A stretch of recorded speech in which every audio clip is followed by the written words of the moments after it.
That's what it seems like. Our experience proves, and the storyteller says it started early. That's what it seems like. God is interested in high drama. That's about the best we can conclude. We can't actually state the truth, except what it seems like. But engage in thoughtful study and vigorous debate. Sometimes you can debate with others, right? Share ideas. What did Jim Rohn mean by this? Well, I'm not sure that's important to our life. Someone else says, no, I think it is. Engage in this debate. Then here's the big one, the debate in your own mind. What's good, what isn't good. Finally, you must come to your own conclusions. Read the best you can, study the best you can, take the best notes you can, and then do this. Then you decide, out of all of that, which is valuable enough to try, valuable enough to do, and add to the dimensions of your life that are already underway. That's the key for study, exercising the mind. Here's the last part. Don't be afraid of the debate.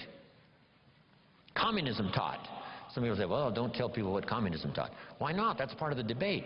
Communism says capital belongs to the state, not the people. We taught all these years, no, capital belongs to the people, not the state. What a good debate. How about the example of capital in the hands of the state?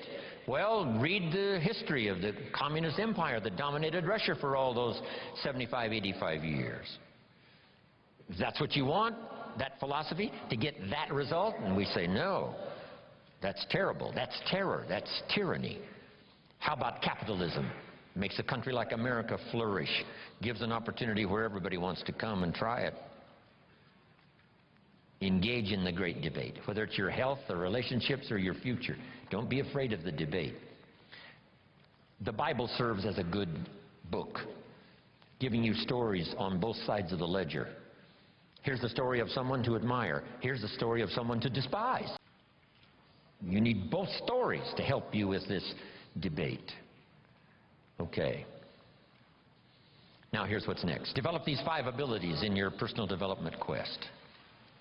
To be the best you can be, produce all you can, far more than you need for yourself and for your family. If that's your philosophy and if that's what you want to do, something extraordinary, it's possible to live an extraordinary life. Here's the challenge, and it's going to be working here this weekend. Number 1, develop the ability to absorb, the ability to get everything. I don't know what all you've planned here, but you know, be in every class you possibly can. Just stay as long as you can. We're going to take enough breaks, I think, to make it easy for everybody. We all recognize the mind can only absorb what the seat can endure. I want you to know we are mindful of that. But the key is not to be careless in the gathering of knowledge, not to be casual in the ideas that could double your health, triple your income, accelerate your career, secure your fortune, amplify your harvest. So don't be careless in the gathering of ideas. Absorb every one you possibly can. Here's the next ability. Develop the ability to respond. Let life touch you. Let the stories touch you. Let the drama touch you. 12 months ago, I was in India. I lectured in 4 major cities in India. That was like my 4th visit to India. Once again, I was touched by the drama of such extremes of poverty and wealth. If I was given the assignment, Mr. Rohn, see what you can do with India, I would say, what could I do? What could I do? Where would you start? Let the drama of that affect you. Make you more sober in your reflections about life. And then say a prayer. That what you couldn't do by yourself, maybe a collection of people can do. Maybe the future will find some answers. A prayer would help. Let life touch you, but don't let it kill you. Let sad things make you sad. Let happy things make you happy. Don't shrug off always the, those times of bitterness that come and sadness that comes, and your heart is struck like a bullet, hits it. I'm not saying give in to it. I'm saying let it affect you, because that's part of the drama. The old prophet said what? There's a time to laugh and there's a time to cry.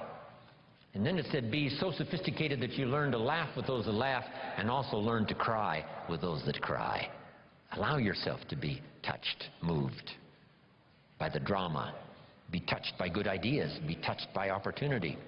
Be touched by someone's unique little sentence that might cause you to open your eyes to see things you never saw before. Here's the next ability. Develop the ability to reflect. Part of this is in the challenge when you go home, not to just put these notes away, but to get them out maybe fairly often over the next 30 days, 60 days, 90 days, just to review the notes, to drive the ideas a little deeper, to come up with a little more refinement. And if you go back over these notes, I promise you, there is something you will discover that you just didn't have the time to discover while you were taking the notes. Because in taking the notes, you're working as hard as I am, right? Taking the notes, trying to listen, trying to decide what to write down, how to compose it in a small sentence if I've, said a long sentence, how to edit it as you go. That's why review is so important. Go back over it again. Go back over it again. Here's what I call it. Run the tapes again. The tape in your mind and the tape from your notes, and see if you can't capture something you might have missed, or to develop an extension of something you got now that by going back over it now you can see, now I see. Here's what I could do with that might multiply the value of my life by 2, by 3, by 5. Here's a good time to reflect when the day is over. How did it go, and who did you see, and what did you say, and what mistakes did you make, and what did you leave out that you could correct tomorrow? Reflect at the end of the month.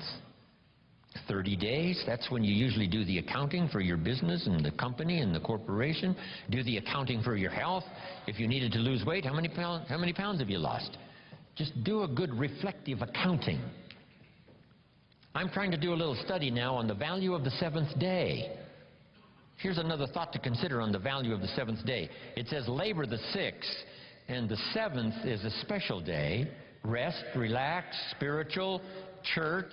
What should you have thought of that you let pass? Who didn't you see?